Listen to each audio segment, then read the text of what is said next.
Have you ever been stuck with having to write a report?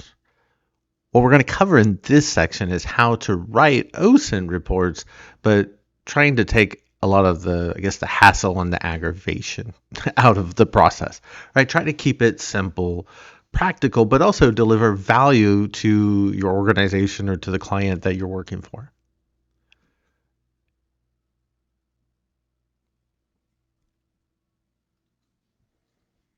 So in part 8, we're going to talk about how to write a successful OSINT report. Now, in a lot of work that you do in OSINT, especially if you're an internal employee, you probably don't even need to write a report.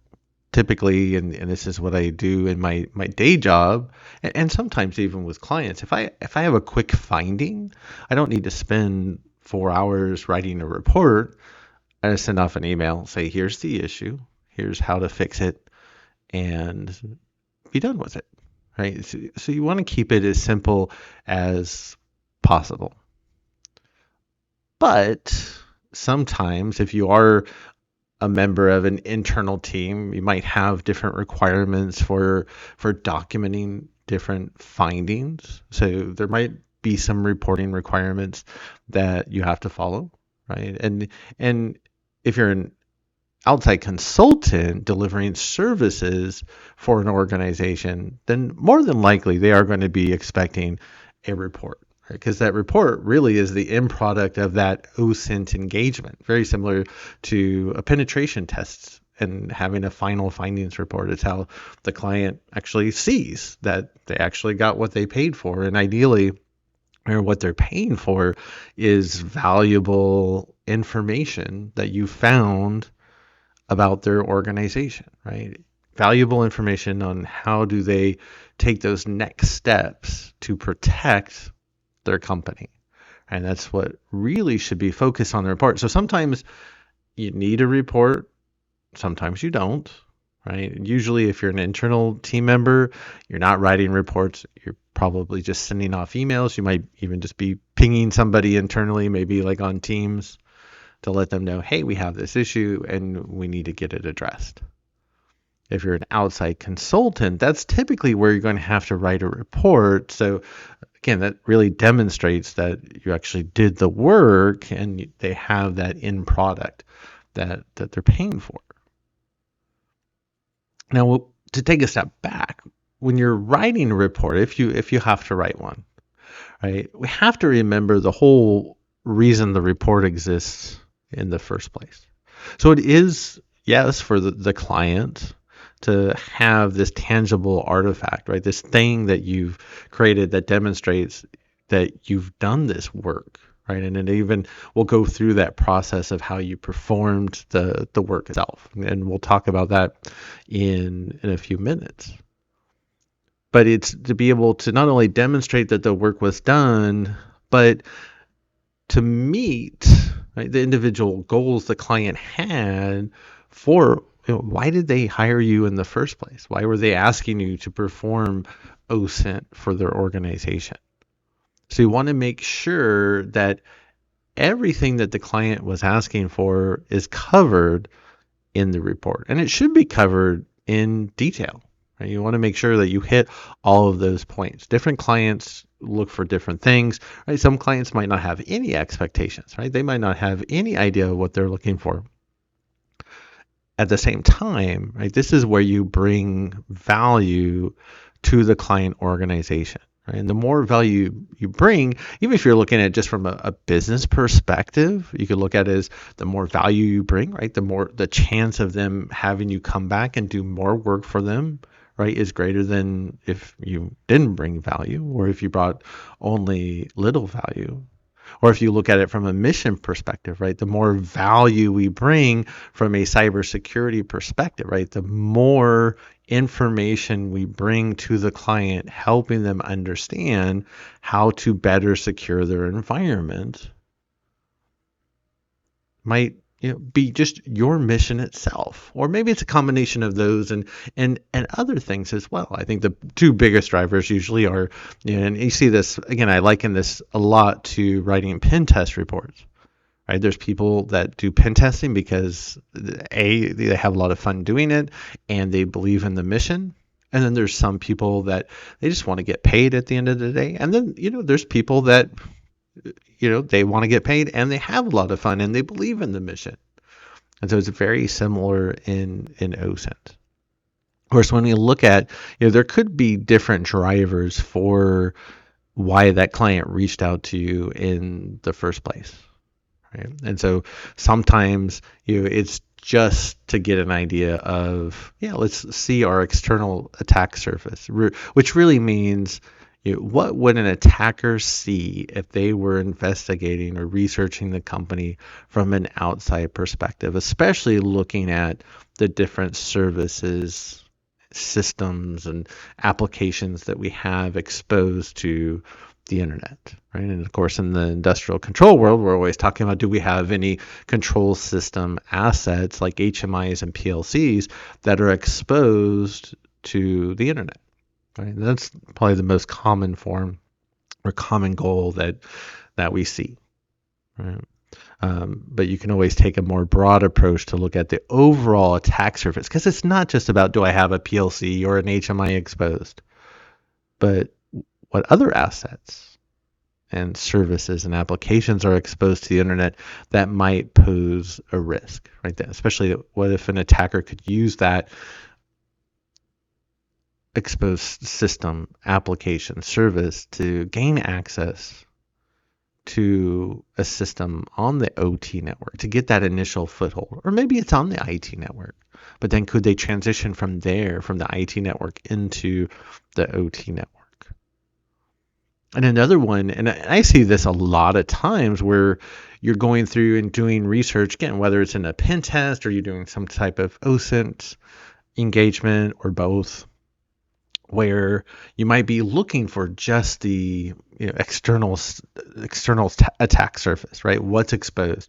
What could an attacker use to break into the environment? But then when you're going through the process, while you're doing the reconnaissance and you're doing the OSINT and you're doing the research, then you actually find out more information out there that maybe the client didn't realize, right? And I've seen this more than a few times, where I've gone in and worked with clients and found out a lot more information that they didn't realize that was out there. Even just one time, there was an owner of a, let's say, medium-sized company here in Greenville, South Carolina, that I was doing a report for, and found information that was linked to the current company, but also went back to the original company that he founded. And it actually had some really personal information about him and related to his family that was exposed, that no one would want this information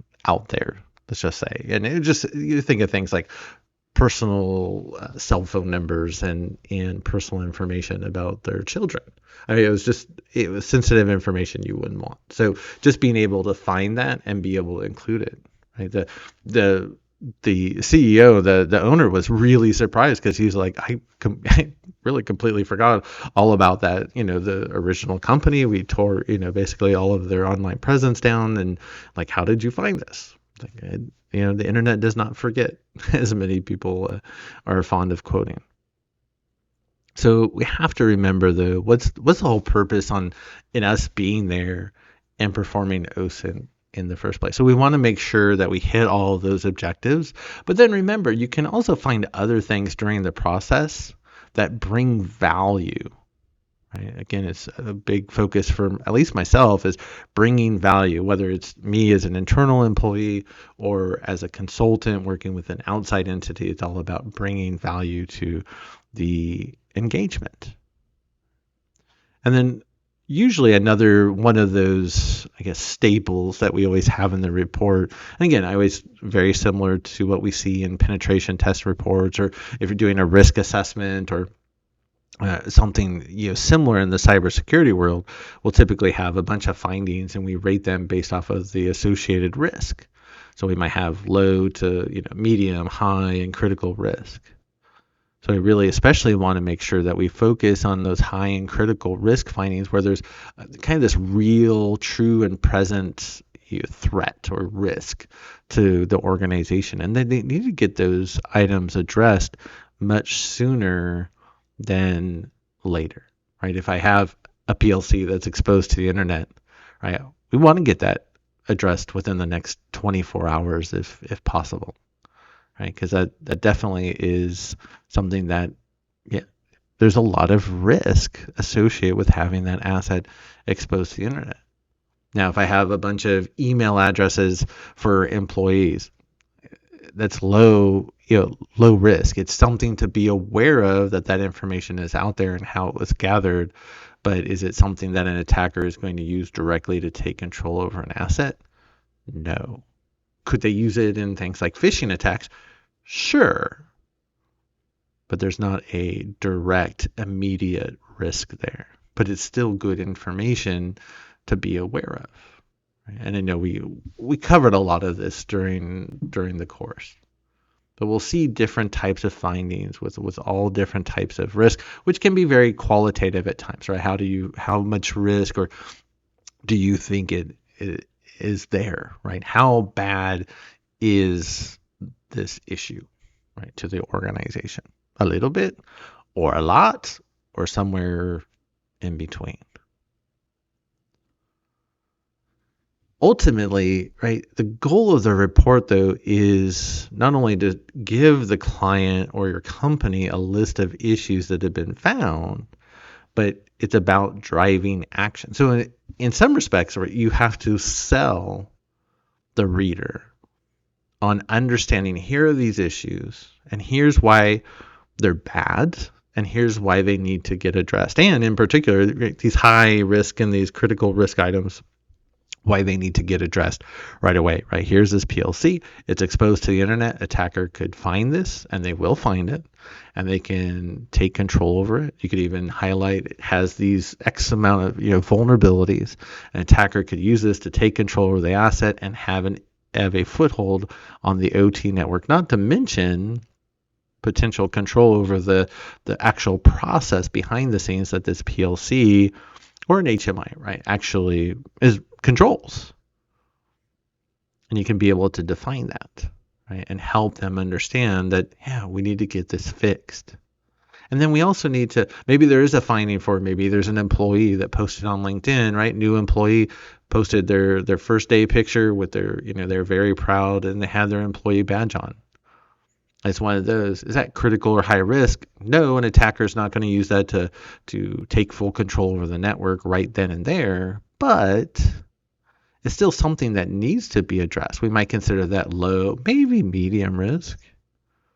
And so over time, right, in the case the client or the organization can not only work with that employee to take down that picture and understand why that introduces risk to the organization, but they can make sure that type of information and training around secure use of social media is built into their security awareness training program. So it makes, the nice thing is it makes the company more secure, but it also makes those employees more secure, not just at work, but in their personal lives. But again, remember the purpose of the report is really to drive action.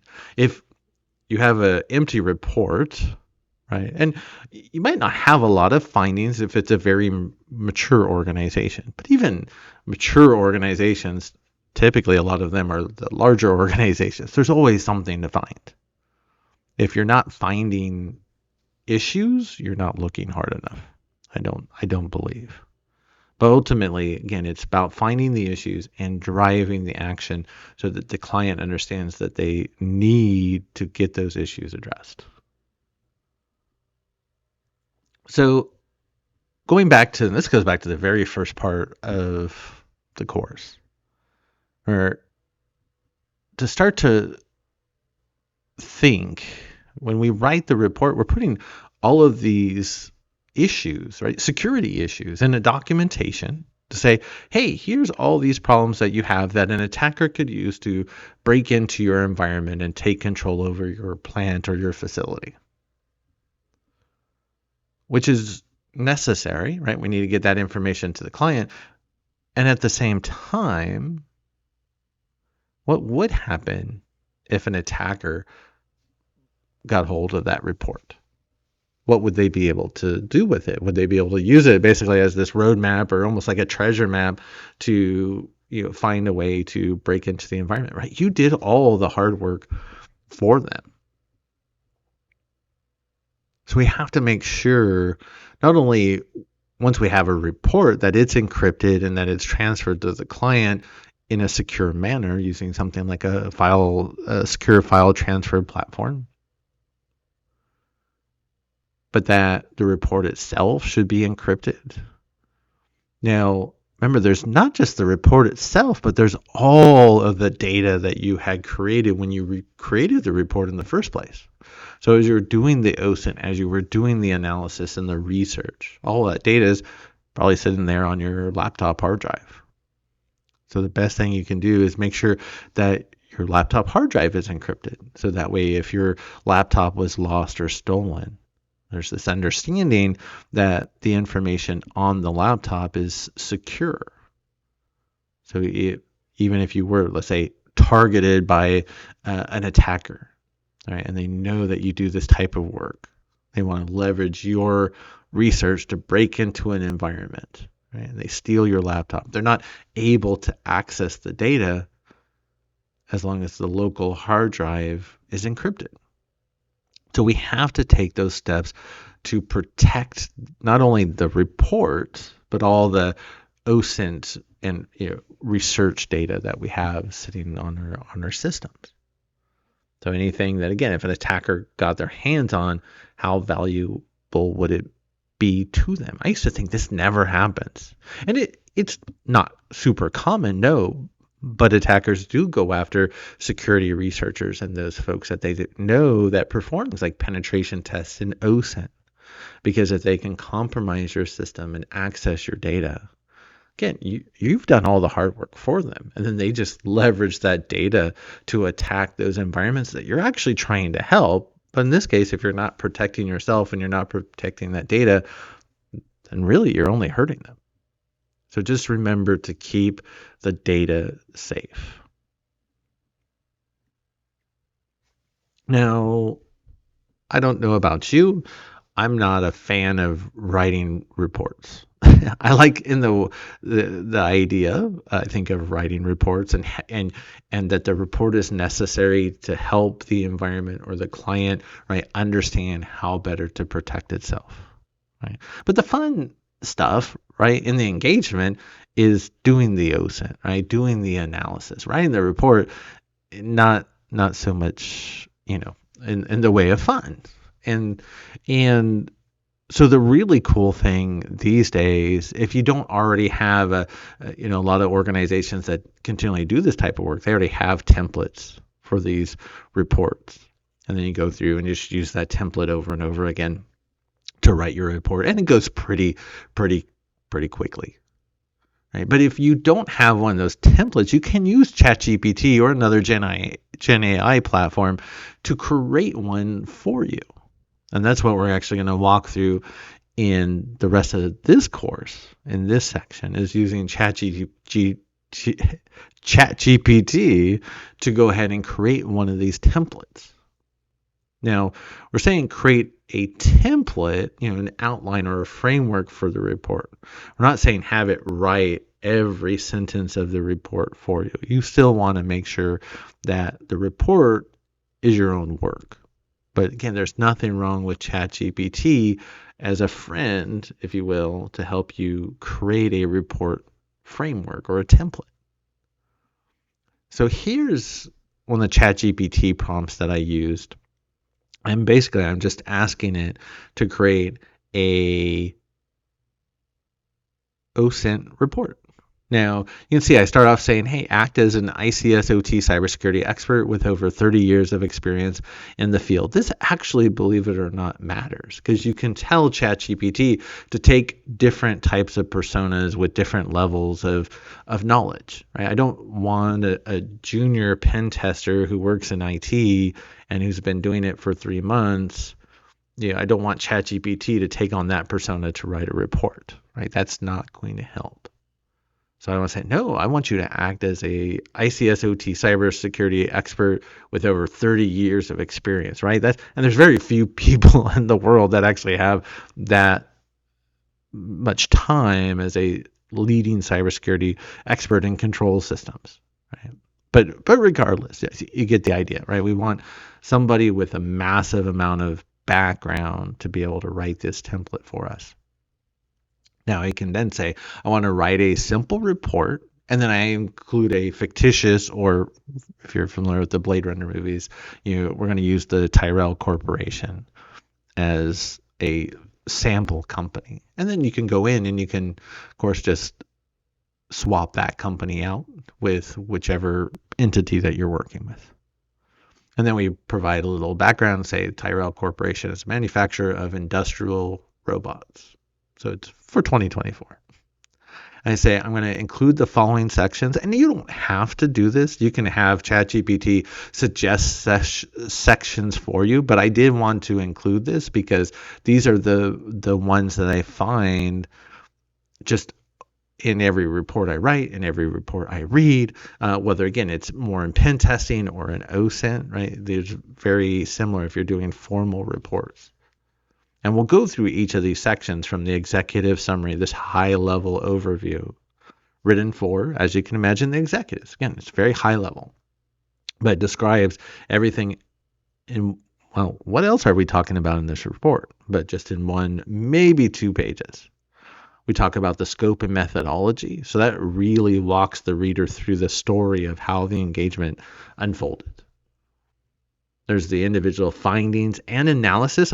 For me personally, I just put everything in one section, right? Here's an issue, right? We found a PLC exposed to the internet, right? It's bad because of X, Y, and Z, right? It's going to be found by an attacker. It has these vulnerabilities that can be used to take control over it.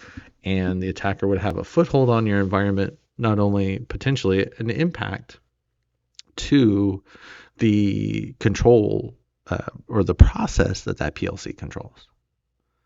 And then we also talk about how they fix the issue. That should be part of that analysis. And then also, again, how bad is this in the grand scheme of things? Low risk, medium risk, high risk, critical risk, right? I think you get the idea. Now, recommendations can sound very similar to some of that analysis, and there is some overlap, but you can find other kind of big picture items to key in on, right? How does the company strengthen its overall cybersecurity program or its overall posture? That's what we'll talk about in that section. And then the appendixes is where we drop in all the technical data, right? If I have a bunch of scan reports, right? I've actually had people that dump entire like spider foot reports that it's like 60 pages of data, right? It gets a little bit much, but you don't want to include that in the main body if you were going to include it, right? Or maybe I just have a dozen screenshots from Shodan. That's important you have all of those, but I only need one for the main body. But I need to put the rest of that content at the end of the report in the appendixes. So again, that's really reserved kind of for those last notes and any of the in-depth technical information. Now, you also want to include realistic samples or examples in the sections, and you'll see ChatGPT actually comes up with some basic, simple examples, which is more than enough to get you started. And the really cool thing also is you can say, hey, save this out in Word document format, as a Word doc, and it will. So then you can open it up in Word and you have something like this. Now, this is probably the shortest report template I've ever seen it write. So I think it must be getting shorter and shorter over time. But you know what? I figured we'll still use this, right? Because I think when you look at it, it meets the basic requirements, and then it's on us to build out the rest of the report. And so you can see like there's this very high level executive summary. talking about the engagement all the way down to the appendixes. And again, you can see there's not a ton of information in these. It's really, hey, this is just the template, this is just the framework, and it's up to you as the person performing the OSINT and doing the reconnaissance to build the report with the actual data. But again, it gives you an idea of where you're heading, and then you can make the report your own. One thing to remember, though, is that you never want to upload sensitive information to any cloud-based system, whether it's ChatGPT or another GenAI or some type of translation system. So maybe you want to go from Spanish to English or English to Spanish, right? Because anytime you upload that sensitive, you're giving that online entity that sensitive information. So this is another one of those reasons, and I've seen people do this, unfortunately, and I've had students in previous courses do this, where they upload what we can consider sensitive information. And they say, oh, here's all of my findings for this OSINT engagement and they'll even name the company, like for the Tyrell Corporation, and they'll upload it all into ChatGPT. And then have ChatGPT write the entire report. The problem is now ChatGPT has all of that data. Maybe ChatGPT doesn't use it for malicious purposes. But what if an attacker breaks into ChatGPT and then they have access to that information? Or what if an attacker is able to trick ChatGPT into revealing that information? And so those are just some of the concerns, but we never upload sensitive or confidential proprietary information into any cloud-based system, especially when you're doing security testing. So use it to do the basic work, like create a framework. Just don't upload it sensitive information and ask it to do the report itself. If you need a little help, I would say, writing different sections of the report, you can upload the idea of like some test data, dummy data, just to get a look and feel of how it would write the report. And I get that, right? Some people like, okay, here's this template, but I still really don't know how to write an executive summary. But again, never upload real or sensitive information to ChatGPT or another cloud-based system, because you're giving that access. And if that's your companies, if that's your clients, you're probably violating many policies and non-disclosure agreements, and that's not what we want to have happen, right? It's better just to err on the side of caution.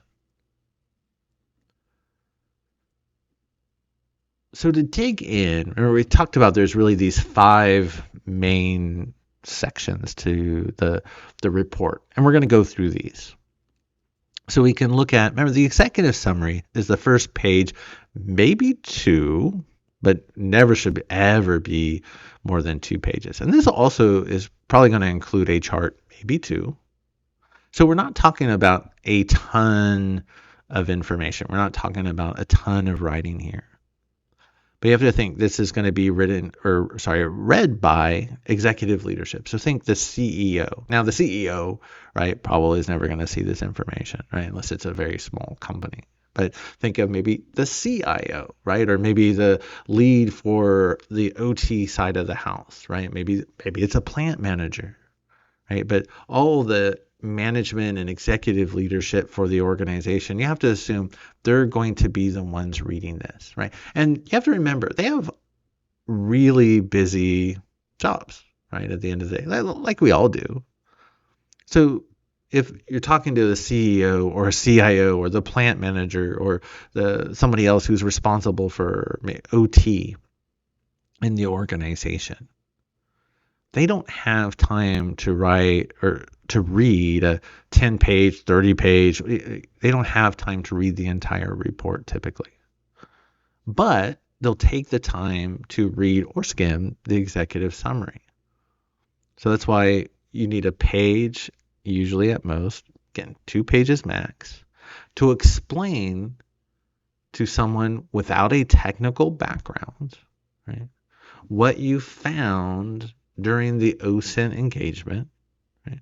The issues at a high level that you found, how they should be addressed, right? If there's few that need to be addressed right away, right? Explain the risk. But again, you have to explain it in a way that non-technical readers would understand. A lot of people will say, write it so that way a third grader could understand it. Again, you're not trying to necessarily talk down to people, but these are people that are very busy. Again, they don't have the time to read the entire report. They don't have the technical background, so they need to understand, right, what you're trying to communicate in the shortest amount of time possible.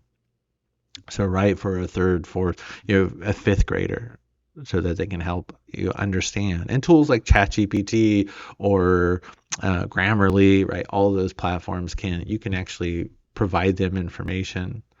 And again, if you do, strip out any sensitive information, but you can provide them, right, your writing, and it can actually tell you that, kind of the average level of the reader that this is written for. So you can actually use that to make sure you're hitting your target audience for the executive summary. The rest of the report can be technical, but the executive summary, right, you have to assume the people that really need to read it and take action on it, right, they don't have a technical background. Some might, but just assume none of them will. And then a lot of times you might have graphs, right? Because executives and upper management, they love to see pictures, right? To help them really quickly understand what they're looking at. So if you have a graph where it makes sense, that like to show, here's the number of issues, and we found 3 low risk, we found 5 medium risk, we found 1 high, and we found 1 critical. That they can understand. Like, okay, we have this X amount of issues. Here's the really bad ones. Here's the ones that aren't so bad. And then we can understand what needs to get fixed in what time frame. And that's a big part of driving that action. And then also, again, throwing in there, right, the risk to the organization. What happens if they don't fix, or what happens if they don't address those issues? And so here's the sample that they put together. Again, executive summaries, I try to keep them to 1 page, and that includes a graph. So you probably have half to 2/3 of a page of text, and then a graph that shows you here's the issues, right, and the associated risk. So they can, again, understand what was found during the engagement. And here you can see it talks about key findings include internet-facing systems, use of outdated protocols, and potential vulnerabilities in third-party vendors. Right? These exposures could allow adversaries to disrupt manufacturing operations and manipulate robotic systems, right? Leading to safety hazards and reputational damage. So this is really well written. Now, when I write, I like to write like I'm just talking with somebody. So I probably don't use the term adversaries, right? I probably would use attackers, right? And disrupt manufacturing operation. I always talk about operational availability, right? So again, this is where it goes back to make it your own. Don't just use ChatGPT to write the report for you. Right? You never would even want a client or an employee, taking data, putting it, in one of those tools to check to see if this was written by ChatGPT. Because again, they're exposing sensitive information potentially. But B, if it shows it's been written by ChatGPT, your client or your internal company might have policies against that, or they might just realize, like, what am I paying you for? Now, granted, of course, yes, they're paying for all the OSINT research, but they'll take it the wrong way. So again, make the report your own. Use ChatGPT and other GenAI to give you a template, right, which is what we're talking about, but not write the report for you. So, and just leverage those samples, but make it your own. Now, scope and methodology. I actually enjoy writing this section. I don't like necessarily doing executive summaries, though. I should mention I always write that last. So write your report first, and then you can come back and summarize it, right? Which is really what the executive summary is supposed to be, right? It's summary. But with scope and methodology, I actually like this section. I also like reading these sections because when, in my day job, I run offensive security for a very large company and we get lots of penetration testing and OSINT like reports. And so it's really interesting to be able to read, right, this section where it really talks about here's the process that the testers used during the engagement, right? For they're talking about, we started with your homepage, and on the homepage we found this information, right? We found email addresses for your sensitive employees. We used that to determine what your email, naming convention is. And then we used that to do some research, and during that research we found some passwords from a breach 3 months ago, and that we were able to use that information to log into your remote access system because it was just usernames and passwords and didn't require two-factor authentication, right? Something along those lines. I could talk about, we were doing a Google search, or we were using, right, this particular tool or this technique, right? And we found here's an exposed PLC that you have on the internet that we found through Shodan, and here's a screenshot of what that looked like, and here's how we can see other systems on the internet are communicating with this PLC. And this is legitimate, communication or access that they expect. They're actually having other systems from their network communicating with it on a public IP address, right? We've seen that. We had an example during the course. But we tell that story in the scope and methodology section, right? That's really the methodology, right? Just unfold the story, right? Just like you're just telling somebody a story. That's really what it needs to be. I think it makes for a very effective report. And if somebody wants, if an executive or someone in management wants to read past that executive summary, it also helps them understand if you walk them through the process.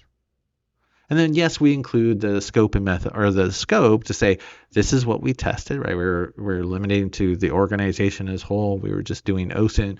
We're not doing active scanning. This is not a penetration test. We're not trying to break into anything. We're just identifying sensitive pieces of information that are exposed on the internet using OSINT techniques. And then you can also talk about when the testing was conducted. It's always great for if this report ever gets referenced down the road, and you can always use it to also come back later on to make sure, hey, were all these issues addressed?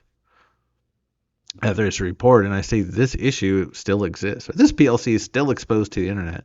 This report was from 3 years ago. That was, right, a major fail in getting the client or the organization to take action, unfortunately. And sometimes that happens no matter what you do. Sometimes it's just out of control. But remember, the section is not just about, here's what we tested and when, but it's about telling the story of here's everything we did in the engagement, and here's how we found these findings. We want to put screenshots in where possible, keep them very professional, because I've seen some really bad reports where you just get really horrendous screenshots where somebody, they'll take a screenshot of their entire desktop, even though you only needed to see maybe, 10% of the actual screen, just so the relevant information, right? That relevant 10%. And then I always say, and this is again from myself reading reports, I just always find it super fascinating when somebody tells a story and they're showing, we found this issue, which led us to find this issue, which allowed us to find this issue, and this issue is really bad. Right? And I think you can be able to stitch that together as you talk through that story. Again, if you're talking about, we found this PLC exposed to the internet. Well, how did you find it, right? Again, just talk about where you started and where you got to. I think it makes it really fascinating, but also helps them understand, again, the danger, the risk. Because if they're like, wow, this actually sounds simple. If you can make it sound simple, then you realize, it was so simple to find this, then yeah, any attacker could find this. Yeah, we better get this fixed. But that's the scope and methodology. So again, we want to tell the story. This is the example that ChatGPT put together. Again, nothing special. Again, Now, a scope and methodology section, like for an average report, let's say if your executive summary is 1 page, you should probably have 5 or 6 pages with screenshots, with a few screenshots, relevant screenshots, remember. Keep them clean and professional, right? To tell that story. And then you can see they talk about, yeah, we use Shodan and Census to identify internet exposed ICS OT assets. We searched for company-specific information using advanced search engine queries.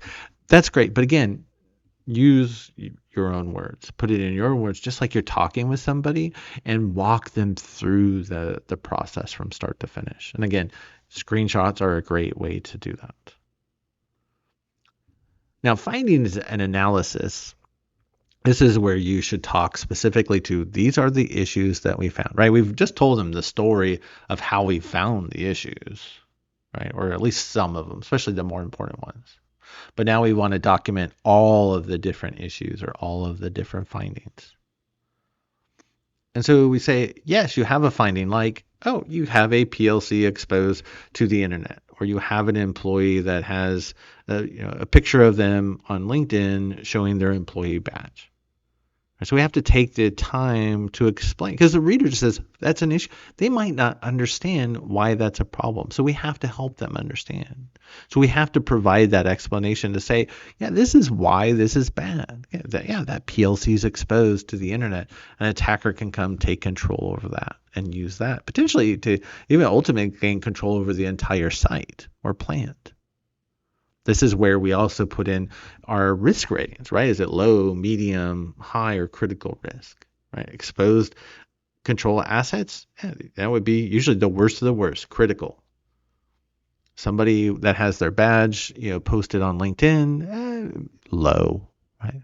Maybe medium if it's a very sensitive environment, like let's say a nuclear power plant. That's where, again, we go back also based off of the risk rating. Well, how soon do you need to get these issues addressed? So we usually say critical findings are 24 to 48 hours. Highs are usually within like 2 weeks or so, maybe 10 to 14 days. Mediums depend on the organization, but you might say 30 to 90 days, so a month to a quarter, 3 months. And low, you might say, maybe somewhere between 3 and 6 months. Some organizations that might not ever get to the low. Sometimes there's really not even action to take on the low, unfortunately, other than to do things like awareness training. Right? So we can talk to our employees in our awareness training programs about when using social media, not posting sensitive information or things that can be used against the company, like putting your company badge out there for attackers to see, where they could then print out a fake badge if they were going to come and try to break in physically to the site.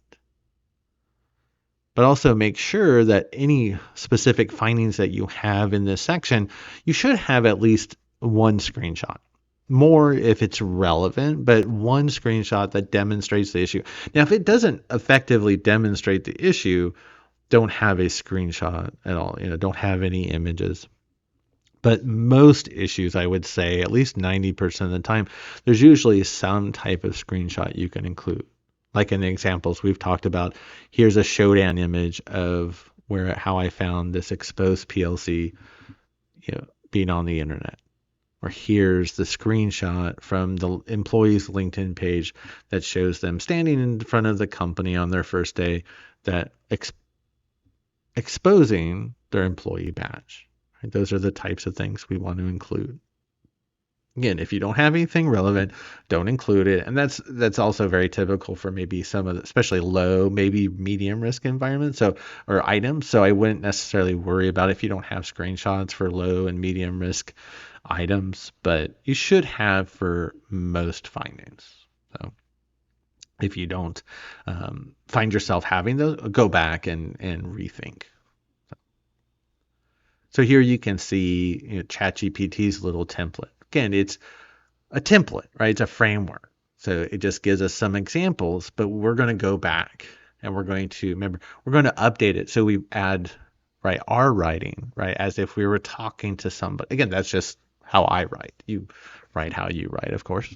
And then make sure to include a screenshot, Right here, this says, here's an HMI system with default login credentials. Like in that case, I would make sure to have a screenshot of here's the HMI asking for credentials. And then I would say, here's a picture right next to it of here's the HMI logged in. So you demonstrate that, yes, not only here's the issue, but I exploited it successfully, right? So you can prove that you actually did that work and that issue really does exist. People, they see that. I mean, it's even better as a live demonstration, and then they really understand, like, oh, we need to get that fixed.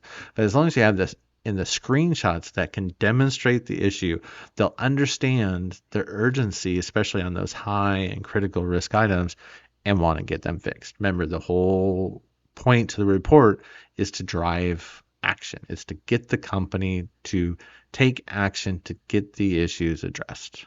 Right? We found the issues. Now we want to get them addressed before an attacker finds them and takes advantage of them.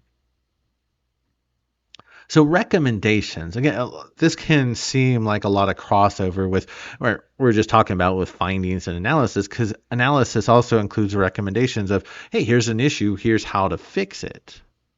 Well, for me, and some people do break these out, but I never agree with breaking out the types of fixes for issues from the findings and analysis. Like if I'm telling you here's a problem and I'm demonstrating it, I'm going to tell you right here and now, here's how to fix it. Right? Why put that in a different section? So when I talk about recommendations here, this is where I'm saying take a step back and look at the big picture of what's happening in the organization. So again, it's not just about here's these individual findings like an exposed PLC or a employee, right, that has sensitive information exposed on LinkedIn. But when I take that information, it speaks to these kind of larger problems, right, or maybe bigger gaps, right? Because if I have an exposed PLC, well, somebody exposed it. Somebody probably on the technical side, right, had exposed it, right? Now we're not trying to play the blame game, but we're saying if you have a PLC that's exposed to the internet and you can get that addressed, but what's to prevent it from happening again, right? So you want to make sure that you're performing education and training for your technical resources, especially on the OT network. And at the same time, well, yeah, what about that employee that had, put the picture of his or her badge right on LinkedIn? Right, so we need to do security awareness training also for employees to understand, right, what to post and what not to post on social media. So you can look at these high-level approaches of how the organization can help further secure the environment. And remember, ultimately, that's why they're having the OSINT engagement done in the first place. So yes, we have the individual findings and we'll tell them, hey, here's how to fix these in the analysis section. But again, take that step back and you can look for other ways of how can the organization better protect itself. Right, and I included at the bottom. Right, it's very common to see. Well, if a company is asking you to perform an OSINT engagement, especially as an outside consultant, right, they probably aren't doing this themselves. But a lot of this, it can't be done by themselves, and so it's something that they should be looking at. You should have somebody looking at, even if it's just running a Shodan report to see if there's anything exposed on a daily or weekly basis. Now, I'm not necessarily, while that's a good thing to do, remember that Shodan, it takes them about 2 weeks to scan the entire internet. So it's like 12, 13, 14 days before you get any updated results from Shodan. So do I want to wait 12, 13, 14 days if I have somebody expose a PLC to the internet, or would I rather have that in, let's say, within 24 hours? So that's where I always suggest people do their own scanning, like Shodan, right? Do your own active scanning. And more than likely, right, most organizations have an IT department. Many, especially those with mature programs, they already have internet-based vulnerability scanners that they're using to scan their entire IP range. but they just might not be tied into the OT team, right? So work with the folks in the organization to tap into that scanning functionality to make sure they're checking all of your ranges, and that if you did have an OT asset exposed, they would catch it and that they would notify you. But unfortunately, I've seen an environment, especially where IT and OT aren't talking. Maybe someone on the IT side, they found an OT asset exposed to the internet and they just blew it off because, oh, they're not responsible for OT, but they didn't even think to actually notify somebody on the OT side. It happens a lot, believe it or not. But again, recommendations is about that big picture approach. And this is where I think in the ChatGPT template, they start to get into there, right? Because based off of those issues, right, it came back and said, hey, you have secure internet exposed systems just in general, right? So it was talking about at general, right? Make sure you're not allowing any to be exposed.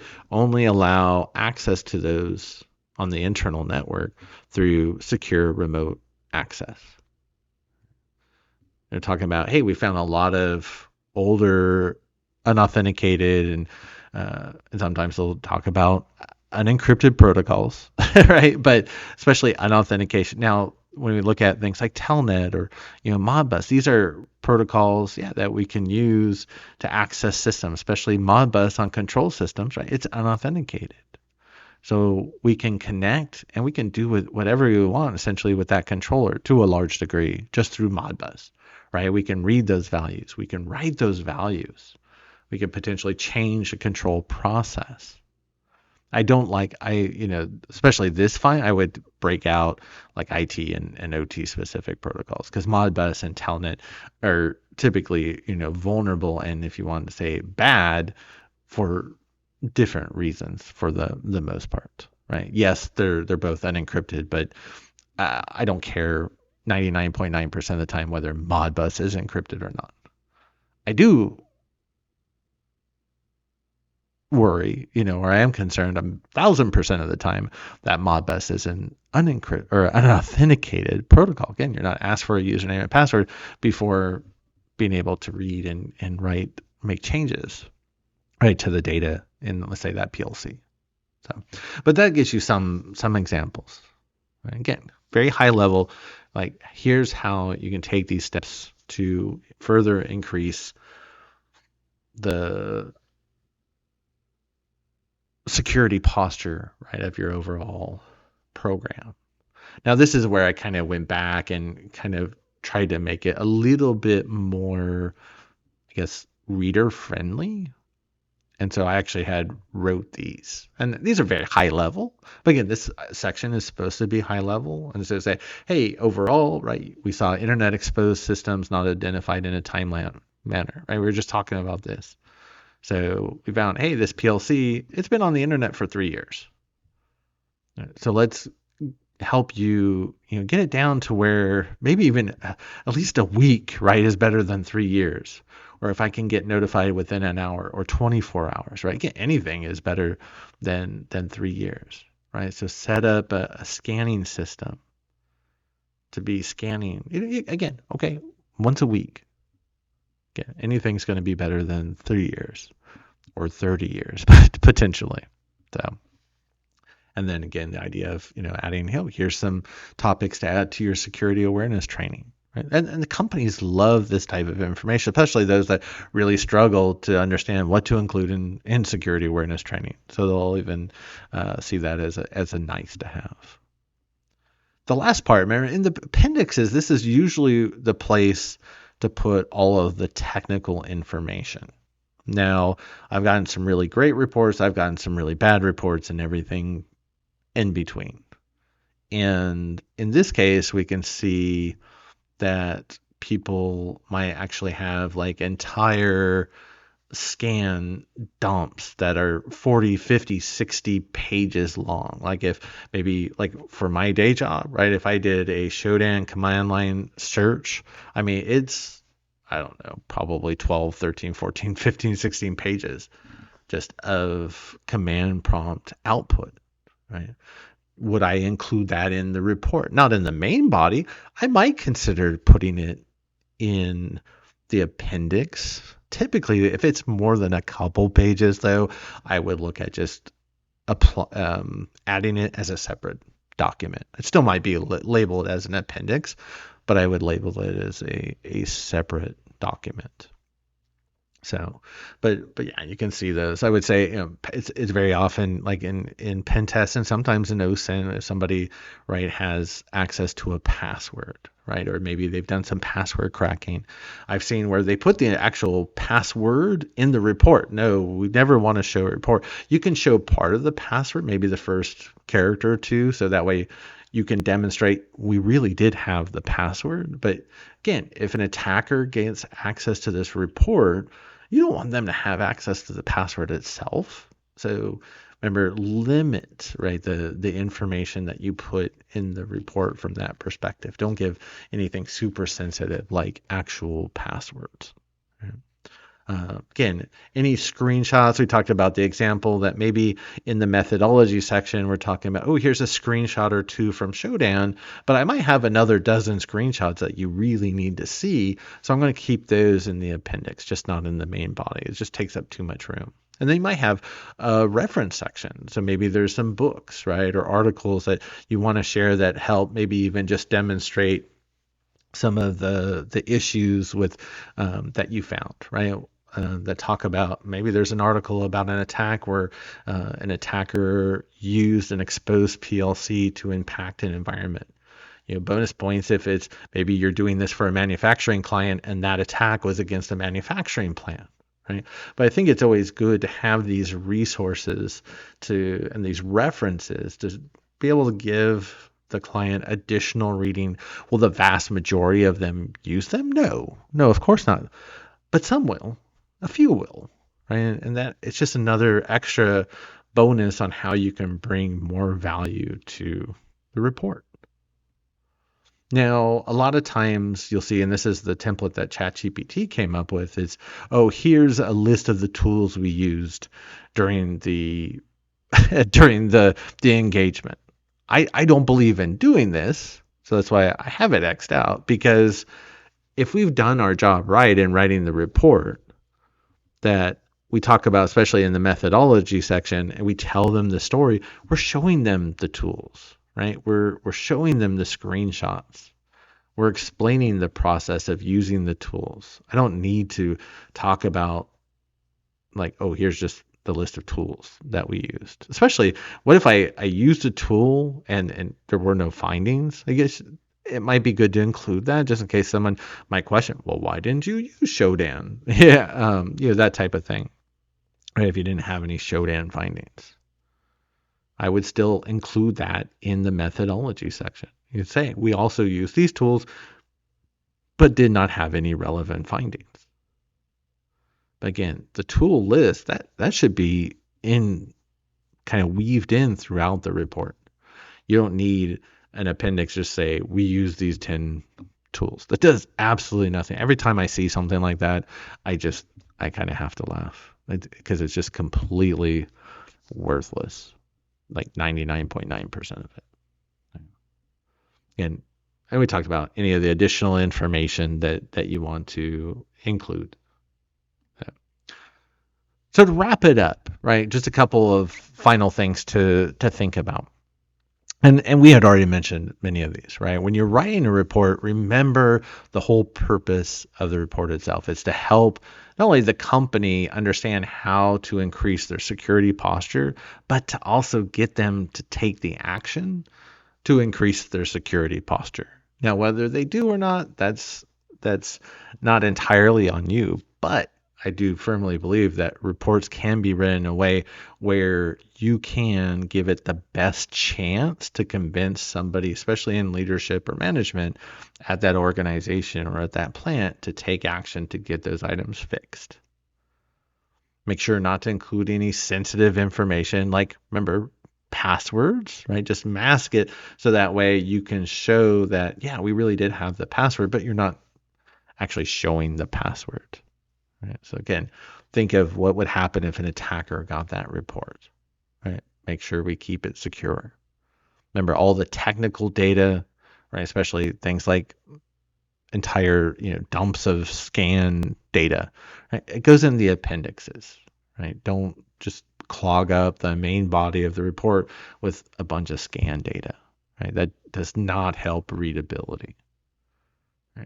When you're writing, and I would say the entire report, but especially the executive summary, make sure that you write it so anyone could understand. I always think, could my mom, right, sit down? She's 75, 76, right? Not a technical person at all, right? Can she read this and understand what I'm talking about, at least at a high level? If I can hit that, then I know the report's good, right? But we always want to make sure we bring value to the organization. Again, whether it's the company we work for directly or it's for a client, right? So bring value, put our best foot forward, right? Look for those opportunities, right, to bring more value to the company, right? Because again, and even if it's more value, which at the end of the day is going to make them more secure. And then, go back and make sure that it's a professional report.